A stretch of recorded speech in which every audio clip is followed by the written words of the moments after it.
दोस्तों, जय श्रीमन नारायण, जय श्री राधे। जयपुर के टोंक रोड बिलवा मानपुर नांगल्या स्थित श्री राधा सरल बिहारी मंदिर में श्रीमद् भागवत कथा ज्ञान यज्ञ के दूसरे दिन रविवार को परम श्रद्धेय आचार्य गोस्वामी श्री मृदुल कृष्ण महाराज ने श्रोताओं को कहा कि श्रीमद् भागवत कथा श्रवण करने मात्र से व्यक्ति की भगवान में तन्मयता हो जाती है और भक्त मन, वाणी और कर्म से प्रभु में लीन हो जाता है। इसीलिए संसार के प्रत्येक कण में हमें मात्र अपने प्रभु का ही दर्शन होना चाहिए और धर्म जगत में जितने भी योग, यज्ञ, तप, अनुष्ठान आदि किए जाते हैं, उन सब का एक ही लक्ष्य होता है कि हमारी भक्ति भगवान में लगी रहे। दोस्तों, आगे बढ़ने से पहले यदि आपने हमारा चैनल सब्सक्राइब नहीं किया है तो सब्सक्राइब जरूर कर लें और वीडियो को लाइक करके कमेंट बॉक्स में जय श्रीमन नारायण, जय श्री राधे जरूर लिख दें। श्री मृदुल कृष्ण महाराज ने आगे कहा कि श्री व्यास जी ने कहा है कि श्रीमद् भागवत कथा के प्रारंभ में सत्य की वंदना की गई है, क्योंकि सत्य व्यापक होता है, सत्य सर्वत्र होता है और सत्य की चाह सबको होती है। पिता अपने पुत्र से सत्य बोलने की अपेक्षा रखता है, भाई भाई से सत्य पर चलने की चेष्टा करता है, मित्र मित्र से सत्यता निभाने की कामना रखता है। यहाँ तक कि चोरी करने वाले चोर भी आपस में सत्यता बरतने की अपेक्षा रखते हैं। इसीलिए प्रारंभ में श्री वेद व्यास जी ने सत्य की वंदना से मंगलाचरण किया और भागवत कथा का विश्राम भी सत्य की वंदना से किया। इसीलिए सत्य ही कृष्ण है, सत्य ही प्रभु श्री राम है, सत्य ही शिव एवं सत्य ही माँ दुर्गा है। अतः कथा श्रवण करने वाला सत्य को अपनाता है, सत्य में ही रम जाता है, यानी सत्य रूप परमात्मा में विशेष तन्मयता आ जाती है। अतः जीवन का सर्वश्रेष्ठ परम धर्म यही है कि जीवन में अपने इष्ट के प्रति प्रगाढ़ भक्ति हो जाए। उन्होंने यह भी कहा कि श्री व्यास जी ने कहा है कि श्रीमद् भागवत कथा में निष्कपट धर्म का वर्णन किया गया है। जो व्यक्ति निष्कपट हो, निर्मत्सर हो, उसी व्यक्ति की कथा कहने एवं कथा श्रवण करने का अधिकार है। आयोजक श्रीमती सरला गुप्ता व रजनीश गुप्ता ने बताया कि महोत्सव के तहत आचार्य गोस्वामी मृदुल कृष्ण महाराज सोमवार को श्री वराह अवतार, श्री कपिलोख्यान, श्री शिव पार्वती चरित्र और ऋषभ देव की अवतार की कथा सुनाएंगे। 15 दिसंबर तक चलने वाली कथा का समय दोपहर 2 बजे से शाम 6 बजे तक है। तो दोस्तों, चलिए आगे कथा सुनते हैं। मन जन सोहि मोहि पावा मोहि कपट छल छिद्र न। वेदव्यास भगवान यहाँ कह रहे हैं कपट शब्द कई तब जिस परम धर्म में कपट नहीं है। कपट कहते हैं कि मन में कुछ और वाणी में कुछ और, उसे कहते हैं कपट। मन में हमारे कुछ और है और वाणी से हम कुछ और कह रहे हैं।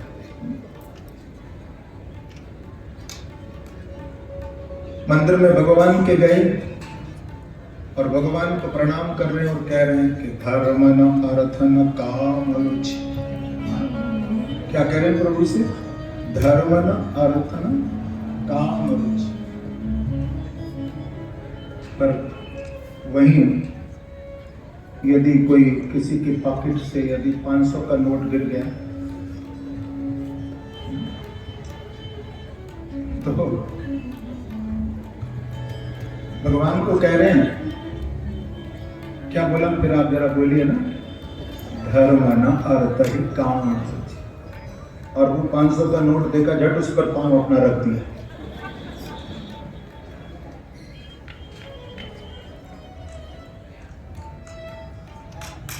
मन में कुछ और वाणी में कुछ।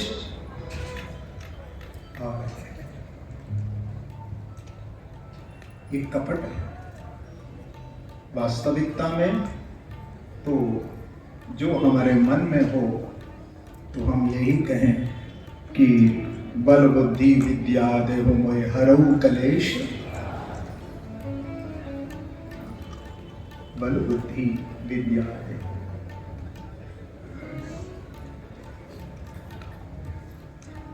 तो धर्म प्रोज्य नहीं तो वक्र परमो निर्मत्सराणाम शताम वैद्यम वास्तवमत्र वस्तु शिवदम।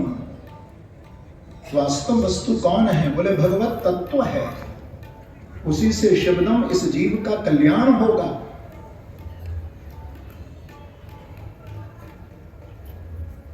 महामुनि कृते, महामुनि यहां वेदव्यास को भी संबोधन है और भगवान नारायण को भी संबोधन किया है कि श्रीमद् भागवत का जो लेखन कार्य हुआ है या श्रीमद् भागवत का जो प्रकाश हुआ है, महामुनि भगवान नारायण और एक अर्थ में वेदव्यास भगवान, जिनके द्वारा इस भागवत का निर्माण हुआ है, ऐसी भागवत जिनको प्राप्त हो जाए भैया किंबा परैरीश्वर, उनको फिर इधर उधर भटकने की जरूरत नहीं है। किंबा परैरीश्वर,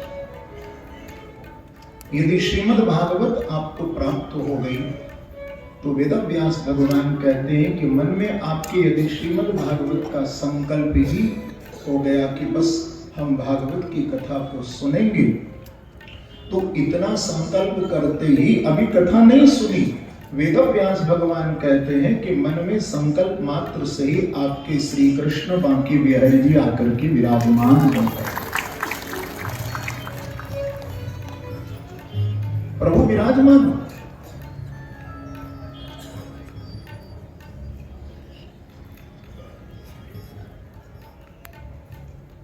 निगम कल्प तरोर गलितम फलम, ये श्रीमद् भागवत वेद रूपी कल वृक्ष पर एक भागवत रूपी फल लगा है, और जिस फल के अंदर केवल रस ही रस है। आप कहीं से भी भागवत की कथा को सुनेंगे, वहीं से आपको भक्ति रस, प्रेम रस टपकता हुआ दिखेगा। कहीं से भी सुनिए, भागवत की किसी भी कथा को आप ऐसा नहीं कह सकते कि श्रवणीय नहीं है। भागवत की हर कथा श्रवणीय है, भागवत की हर कथा चिंतनीय है, भागवत की हर कथा मननीय है। कोई भी ऐसा प्रसंग नहीं है जिसको आप सुनकर के कह दें बस बस ये नहीं, ऐसा नहीं। पिबत भागवतम रसमालयम मुहुरहो रसिका भुवि भावुकाः। हे रसिक जनों, हे भावुक जनों, ये दो शर्त सूत जी रख रहे हैं कि यदि भागवत रस को आप पीना चाहते हैं तो आपको दो बातें माननी पड़ेगी। प्रेम से कहो श्री राधे। पिबत भागवतम रसमालयम मुहुरहो रसिका भुवि भावुका। आपको भागवत का रसिक भी बनना पड़ेगा और भागवत में भाव भी रखना पड़ेगा। ये दो शब्द है। भाव से कथा सुनो और भागवत रसिक बनो। क्यों रसिक बनो? पिबत भागवतम रसमा। रसमा मालूम है किसको कहते हैं? रसमा नाम हमारी श्री राधा रानी का है। किसका है? रसमा। हमारे ब्रज में जब होली गाई जाती है, मैंने भी वो होली कई बार गाई है, ये ब्रज की बड़ी प्रचलित होली है। लाल रसमा तो खेले होली। रसमा, लाल माने बिहारी जी, रसमा माने श्री राधा रानी। लाल रसमा तो खेले होली। तो रसमा नाम हमारी किशोरी जी का है। तो जो रस से भरी हुई ये भागवत कथा है भैया, जब जब मिले रसिक बन करके, भावुक बन करके इस कथा रस को पान करो, पियो पियो। बोले कब तक पिए? बोले जब तक जियो। यदि फिर जन्म हो, भवे भवे यथा भक्ति पादयोस्तव जायते तथा पुरुष देवेश नाथस्त्वं नो यत प्रभो। बोले मोक्ष पर्यंतम आलय, जब तक भगवत प्रेम हमारे हृदय में न बस जाए तब तक इस रस को पीते रहो, पीते रहो, पीते रहो।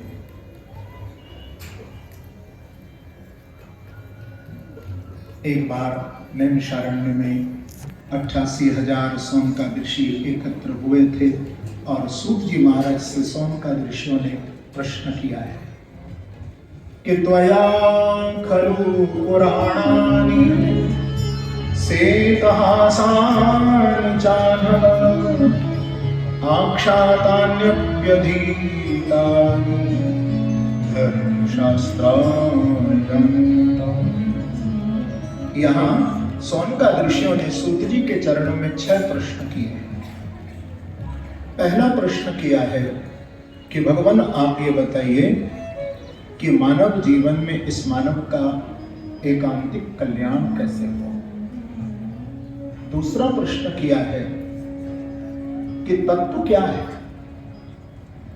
और तीसरा प्रश्न किया है कि देवकी और वसुदेव के घर भगवान श्री कृष्ण का अवतार क्यों लेते हैं प्रभु, क्या आवश्यकता है। जो बिन पद चल ही सुनई बिनु काना, वो अवतार क्यों लेता है। उसको तो वहीं बैठे बैठे दिव्य धाम में सब लीला कर सकता है। और चौथा प्रश्न, यदि वो अवतार लेते ही हैं तो उनके कितने अवतार हुए। और 5वां प्रश्न, अवतार लेकर के जब प्रभु आए तो कौन कौन सी कृष्ण की लीलाएं हुई, ये भी आप बताएं। और 6वां प्रश्न कि ब्रूहि योगेश्वरे कृष्णे ब्रह्मण्ये धर्मवर्मणि स्वां काष्ठामधुनोपेते धर्मकं शरणं गतः। भगवान, जब श्री कृष्ण अपनी लीला का संवरण करके अपने परम धाम में प्रभु पधारे थे तो ये बताएं धर्म ने किसका आश्रय लिया। तो सबसे पहले प्रश्न सुनकर के सूत जी ने अपने पूज्य गुरुदेव सुखदेव जी के चरणों में प्रणाम किया। कोई भी कार्य का आप आरंभ करें तो पहले अपने गुरुदेव के चरणों में प्रणाम अवश्य करें। कि हम प्रव्रजन्तमनुपेतमपेत कृत्यं द्वैपायनो विरहता तरवाजुहाव पुत्रेति तन्मयतया तरवोभिने स्तं सर्वभूतहृदयं मुनिमानतोऽस्मि। यस्वानभावमखिलश्रुतसारमेकम् अध्यात्मदीपमति तितिर्षतां तमोऽन्धं संसारिणां करुणयाः पुराणगुह्यं तं व्याससूनमुपयामि गुरुं मुनीनाम्। देखिए 2 श्लोक में अपने गुरुदेव के चरण कमल में प्रणाम किया है। ये 2 श्लोक हैं। मानो ऐसा लगता है सूत जी एक श्लोक नहीं 2 श्लोकों में ऐसा बता रहे हैं कि मैं अपने गुरुदेव के दोनों चरणों में प्रणाम कर रहा हूं। 2 श्लोक है सुखदेव जी की वंदना के, दोनों चरणों को स्पर्श कर रहे हैं।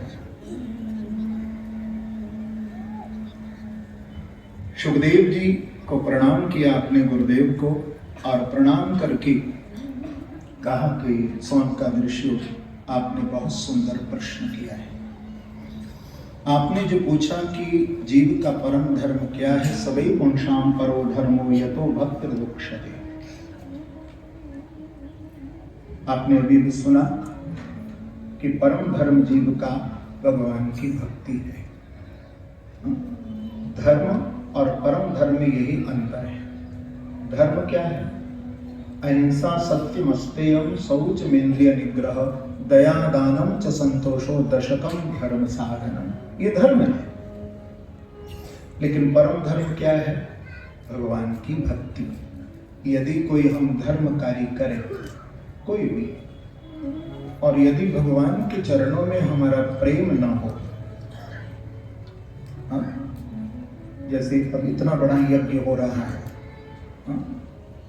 और इस यज्ञ को करने से यदि हमारे हृदय में कृष्ण प्रेम राधा प्रेम की जागृति न हो, जागरण न हो, तो ये फिर धर्म नहीं है, ये केवल श्रम है। श्रम माने फिजिकल वर्क। आपने केवल मंडप अच्छा बना दिया, बैठने की अच्छी व्यवस्था हो गई,